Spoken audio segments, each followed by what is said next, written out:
Всем привет! Итак, прошла почти неделя.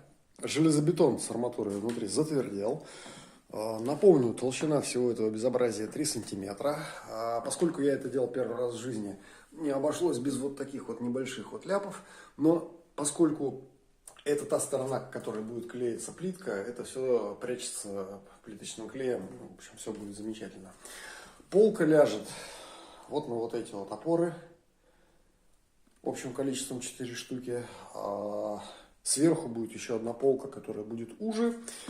И мы сейчас пойдем посмотрим на литейную форму. Как я и обещал, первую отливку она пережила вообще без последствий. На ней хорошо видно контуры первой отливки. Как я сказал, вторая должна быть по размерам чуть более узкая. Пойду готовить арматуру. Ну вот, собственно, изделие номер 2. С учетом опыта, полученного при первой заливке, дело пошло быстрее. Трамбовал те места, где остались воздушные пазухи в первой плите. Посмотрим, чего получится. Ждем неделю. Итак, до меня, до стройки, дошла жена. Помогла вкрячить вот эту вот конструкцию туда, куда ей положено быть вкряченной. И, в общем, даже плюс-минус ровно получилось.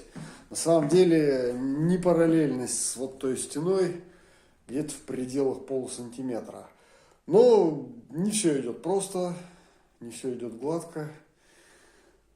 Следующим шагом продолжить кирпичные вставки вот здесь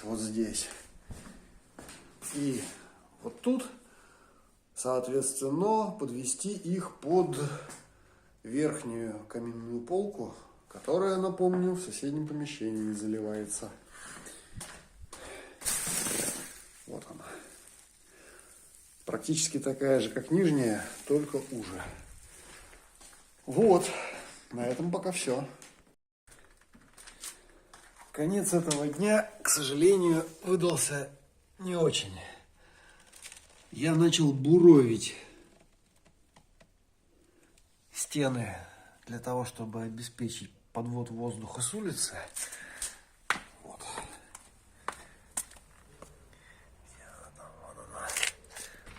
И у меня в очередной раз скончался интерсколовский перфоратор. Опять домой тащить, опять лечить. На сегодня работа заканчивается. Всем спасибо за внимание.